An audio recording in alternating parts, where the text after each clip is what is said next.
June 4th, 1942. The Pacific Ocean northwest of Midway Atoll sits flat under a broken overcast. Four Japanese fleet carriers, Akagi, Kaga, Soryu, and Hiryu, are turning into the wind 250 miles northwest of the island. Their decks are crowded with aircraft being rearmed between strike sorties, torpedo warheads and aviation fuel sitting exposed in the open. Admiral Nagumo's Kido Butai has already launched 108 aircraft against Midway's airfields. A second strike is being debated. The American carriers, Enterprise, Hornet, and Yorktown, are waiting 200 miles to the northeast, their position unknown to the Japanese. U.S. codebreakers have read the operation plan. The ambush is already set. By June 7th, all four Japanese carriers will be burning and sunk. 3,057 Japanese sailors and aircrew are dead. The balance of power in the Pacific has shifted permanently. But let's change one thing. Every ship and aircraft in this engagement belongs to the present. Four Japanese Maritime Self-Defense Force carriers equipped with F-35B Lightning II short takeoff and vertical landing fighters replace the Kido Butai's four fleet carriers. The aircraft numbers stay the same. 248 aircraft across four decks. Three Gerald R. Ford-class nuclear supercarriers replace Enterprise, Hornet, and Yorktown on the American side, carrying 233 aircraft between them. FA-18E F Super Hornets,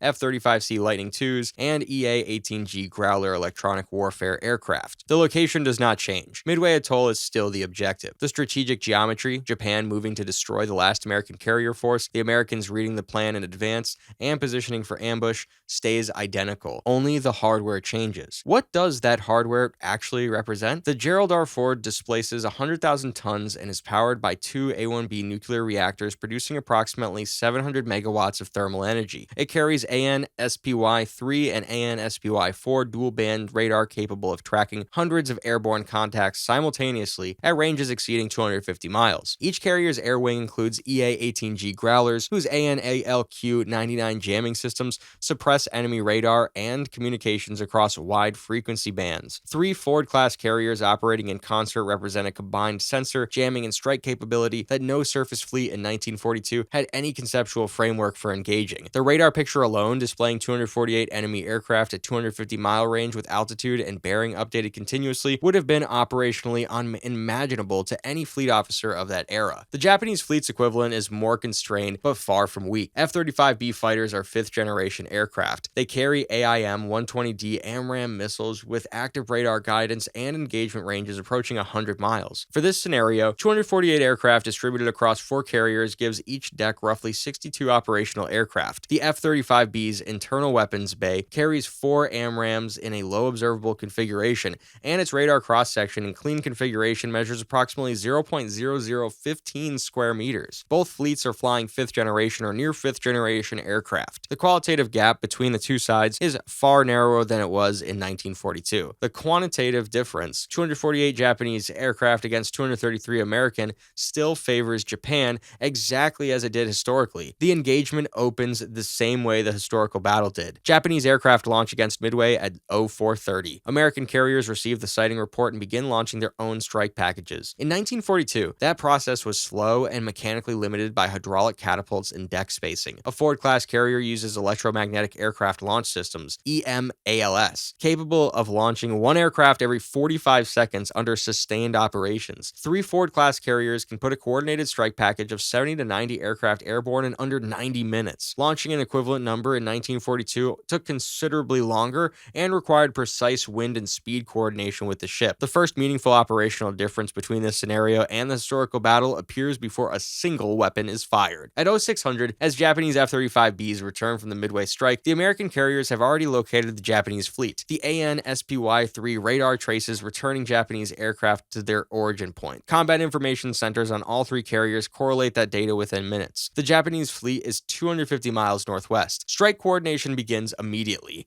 An FA-18E Super Hornet carries up to four AGM-84 Harpoon anti-ship missiles with active radar homing and an 80-mile sea-skimming range. The F-35C carries the LRASM, the long-range anti-ship missile, with autonomous terminal guidance and a range exceeding 200 miles. Both aircraft types are being loaded on the flight decks as the Japanese fleet recovers its Midway strike. The Japanese fleet's radar situation is complicated. F-35C fighters present a low observable signature that carrier-based search radar may not reliably detect at long range without dedicated AWACS support. Land-based E-767 airborne early warning aircraft could improve that picture substantially, but those are shore shore-based assets operating from Honshu, not positioned to cover a fleet engagement 250 miles from Midway. The first confirmed warning the Japanese Combat Information Centers receive of an inbound strike may be an LRASM seeker going active at 15 miles. That is not sufficient warning to scramble a meaningful defensive intercept. The F-35Bs on deck are in various stages of turnaround. Some are rearmed, most are still refueling. The historical parallel holds with uncomfortable precision. In 1942, the decisive vulnerability was a Japanese carrier deck crowded with rearming aircraft and open fuel lines at the exact moment American dive bombers arrived overhead. 3 carriers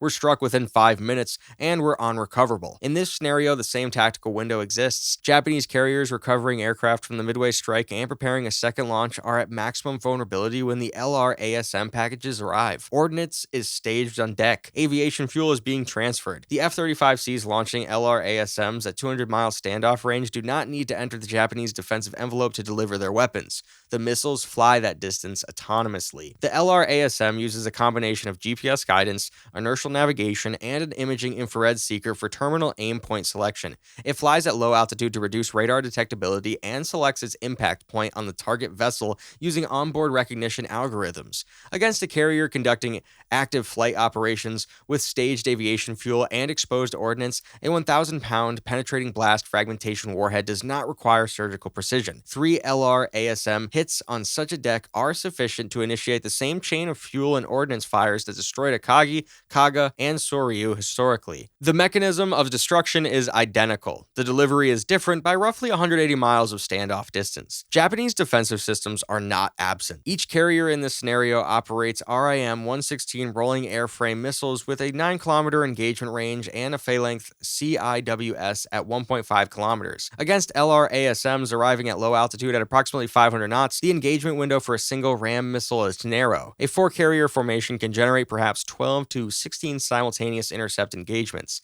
An American strike package launching 50 to 60 LRASMs distributed across 4 carrier aim points presents more simultaneous inbound tracks than that defensive architecture can fully service. The geometry is straightforward. Some missiles are intercepted, not all of them are. By late morning, 2 Japanese carriers are burning from aviation fuel fires. One has lost propulsion, the fourth, alerted by distress signals from the others, has launched its F-35Bs in a defensive posture before the second American strike wave arrives. Those F-35Bs carry AMRAAMs. The American strike package includes EA-18G Growlers running jamming across the frequency bands the Japanese fire control radars operate on. The air battle that develops is not a clean kill. Several F-35Bs from the surviving Japanese carrier reach Super Hornet strike aircraft at beyond visual range and fire AMRAAMs. The Super Hornets are not low observable. The exchange is costly. Roughly 30 American aircraft are lost in the air-to-air fighting. That is far fewer than the 150 aircraft lost historically because standoff weapons have removed the requirement to fly through defended airspace to deliver ordnance. The American carriers are not uncontested during this period. F-35B pilots from the surviving Japanese carrier press attack runs with their own standoff missiles against the American strike group's outer perimeter. The Ford class carries 3 Phalanx CIWS systems and RIM-162 evolved Sea Sparrow missiles with an 18-mile engagement range. Combat Air Patrol F-35Cs intercept 2 of the 3 attacking aircraft before missile release. One releases. The LRASM reaches the outer hull of one American carrier after a Sea Sparrow intercept attempt at 14 miles achieves a partial hit. The warhead detonates. Damage is significant and requires immediate damage control operations. The Ford-class carrier is not sunk. By 1400 on June 4th, 3 Japanese carriers are mission killed. The 4th has lost most of its aircraft in the day's fighting and is withdrawing northwest at flank speed. American strike packages have recovered across all 3 carriers. Total aircraft losses across the American side fall between 30 and 45 airframes. The surviving Japanese carrier has perhaps 18 operational F-35Bs remaining. It does not press a third attack. 2 of the 3 Ford-class carriers are capable of continued operations. One is conducting damage control on the LRASM impact site. The strategic outcome mirrors the historical result in most respects. Japan loses the offensive carrier capability it's built over years of procurement and crew training. 3 carriers gone in a single day along with the bulk of their trained F-35B pilots. Replacement timelines for carrier-qualified 5th-generation air crews are measured in years. The production capacity required to rebuild that force is not available in any short operational window. The American carriers are nuclear-powered and not fuel-limited the way Task Forces 16 and 17 were in 1942. They remain on station. The Pacific is different.